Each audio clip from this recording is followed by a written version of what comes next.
Um, I was thinking about the other day, like people always ask me about real estate and they think it's a get rich quick scheme. And I could be honest with you, when I first started out, I thought it was all I was thinking was quick money because I used to watch shows like Flip This House and just all these get rich quick schemes. But I started to learn it's not really what we think it is, right? The whole goal is long term. And I say that because I was trying to build wealth. Even when I first started out, I mean, I wanted to get into real estate, but I didn't understand how impactful it was until later on after getting into it because I started off doing fix and flips. And then I found out fix and flip after I started doing it was just another job.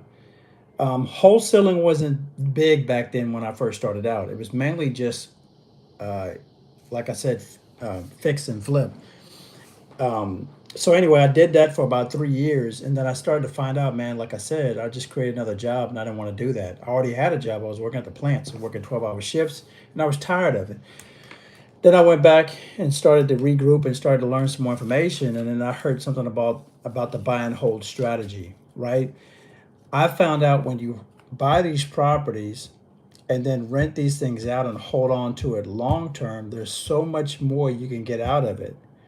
So after doing that for so long, right, and even in my first 3 to 5 years of doing that, I started to realize, wait a minute, this buy and hold strategy is way more effective and long term, and you build real wealth by holding on to your properties as opposed to fix and flip. And I'm about to show you on my board why the buy and hold strategy is way more effective than fix and flip. And what I'm saying is, when you do fix and flip and wholesaling, you lose a lot of money on the table. There's just some things you cannot do and cannot receive when you're doing fix and flip that you can only get from the buy and hold. And I'm about to show this to you right now. Again, I've been through this before, so I'm actually showing you everything on my board so you can get a clear understanding why it's so effective. And again, this takes time, okay? But that's okay. That's not a bad thing. This is really how people build true wealth. And I'm going to show you on my board. I'm going to flip my screen around to show you how the impact of the buy and hold is way more effective than this fix and flip and wholesaling. And I'm going to show you. Wipe my screen off. So let me show you what I'm talking about. So as I started to learn the buy and hold strategy versus fix and flip and wholesaling. Now I've never done this one, but I have done this one. So let me explain. Watch this. So when I first started out with the fix and flip, I was buying these properties, okay, and they needed work, and then I would turn around and get them rehabbed, okay. But there's something I want to let you know that people are not discussing. You have to pay capital gains tax at the very beginning, okay, or actually at the end of the year, and then you also got to pay at the very beginning a broker's fee. See, they don't tell you that. So what am I telling you? You don't make a whole lot of money. Your spread has to be real big. And then something that I figured out too. After you're done with this, you got to go right back over here and do this again. So this is something where you got to work in your business. You can't work on your business. In other words, you can't be out of the state or out of the country for for a week and then think this is going to run automatically. You have to be in here. Then I started to find out about another strategy, and it's called the buy and hold strategy. This is the one that I went to after I figured out this didn't work, or at least I want something passively. So I would buy these properties, again, same thing, needed work, and then I would turn around and hold on to them. Now, when I held on to them, this is what you call the buy and hold strategy, and I rent my properties out. I like having tenants, but I don't just have any tenants in my properties. I have tenants that are on Section 8. This is my main bread and butter.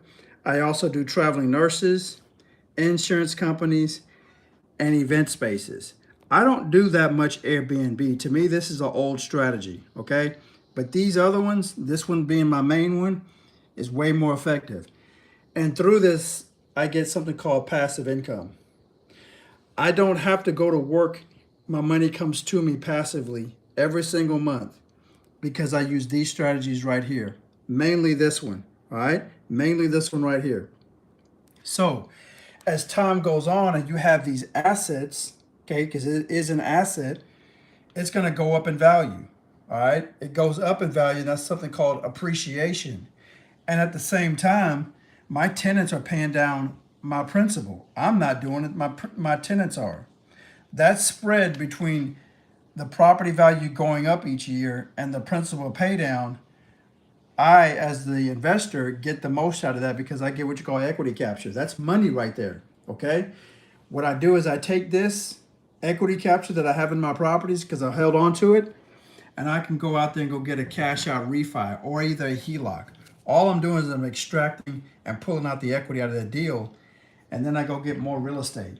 That's why I love real estate. When you do this the right way, it works. So I can go get my next single family house, and I'm paying little to zero money down simply because I held on to the equity on that and I tapped into it. This is why I don't like having dead equity in my properties, because having equity in there doesn't do anything unless you actually go out there and use it. So that's how I scale my business for those that want to know. I take the equity out and go get more. Now watch this. This is even gets better because now sometimes my equity capture has been so big that when I do a cash out refi and go get more real estate instead of getting single family houses, I've actually gotten two apartment complexes totaling 232 doors. Okay. That's how powerful real estate is. And that's what I said. I like doing the buy and hold strategy. Here's another thing. When I was working at my W 2 job as an operator at a plant, I was considered a high income earner. Did you know when you do this and you set it up the way I teach you and the way I do it and my students, I get something called tax write-offs. See, as you working for W-2 and working for corporate America, that is the highest tax bracket. You can do real estate on the side and get tax write-offs and don't have to pay so much in taxes. Now, I'm not a CPA or tax advisor. I'm just telling you the process and how you can win. So I write stuff off like my computer right here. Okay, I got this last year. Any books on real estate, any classes that you attend, all this is so powerful. That Hutch, this is my office in my home. Okay, you can have what you call a home office. Anybody can do this. It's not hard. They just don't teach you this. Okay, they just don't teach you this information. And I decided to come out here and teach you this because this is how important it is. I've been doing real estate for 25 years now. I invest in single family houses. I also do apartments, but I only teach single families and how to rent them out to Section 8. This has been my bread and butter, and I said I love doing this and I love teaching it, but I'm just showing you another way to make income and get to, financial freedom and get your time back as well. So here also what I want to show you. So again, tax write-offs. That's why I love real estate. How you doing? Sarah Joyce, how you doing? And I think that was it. Yeah, so that's a good thing here. And then there's something called seller finance. When you own the properties and you actually hold on to them and pay them off, you can be the bank. And when somebody wants to buy your property, you could finance it or they could finance it with you. So these things are very powerful. And then something called a 1031 exchange. The reason why I like 1031 exchange is because when I have one of my properties, instead of me selling it, I can do a 1031 exchange and roll over the capital gains. That's basically what I'm doing. I'm rolling over the capital gains to go buy another one, and I pay zero taxes. I hope this information that I just gave you really helped you. By the way, I didn't get that off of an ebook or I didn't get that from somebody. That was actually my true experience right here. And I've actually done this before when I first started out, but I showed you why this is way more effective. I would have missed out on so much money if I did fix and flip. This is the buy and hold strategy. This is all the money that you can have on the table. But if you do this, fix and flip, you miss out on this important capability to make money and build wealth. So these are the things that I like teaching people so they can really be able to level up and not be stuck in this rat race. Because it's so important because, again, people just don't educate us and our school systems don't teach us this, but they do that on purpose. Because the less information that you know, right, then the worse off you are. And unfortunately, a lot of people are missing out on that. That right there is powerful information. Something that took me 20 something years to figure out. And then I came out of my live on my YouTube to show you how this works. I will be having an upcoming class. Once I get everything prepared, I will be putting that in the link in the chats or in the description box, so you could be able to sign up for the workshop. But I'm just showing you guys ways to where you can actually get into real estate, and it's not as hard as you think it is. But you do need to follow somebody that knows what they're doing, or that you know, like, and trust. Those things are important. But you don't need a license for this. You don't have to have a degree, and you don't need to be a millionaire. All right. So the average person can actually get into real estate and get into single family investing. It's not hard. I always tell people, a lot of times too, you have to choose your hard in life, right? What's hard is working for somebody else and not having anything to show for it. What's hard is working so hard for corporate America, and then at the end of the day, you're not only exhausted, you lost in touch with your loved ones, and then at the same time, you have no money.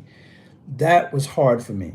That's why I love real estate. I love what it does for me and my family, and I'm able to show others on how to do this too. So again, I'll be teaching you this. I'll be telling you about the link in the.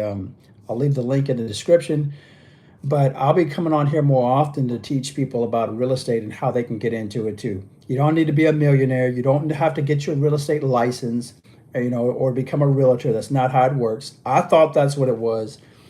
But going through somebody like myself who's been through it, you're saving yourself a lot of time, a whole lot of money, a whole lot of aggravation. So hopefully this information helped you, and it enlightened you, and showed. I'm just showing you the potential that you could have in real estate when you actually put your mind to it, take the time out to learn it, and you can get results. So that's important. All right, I will see y'all in the next live.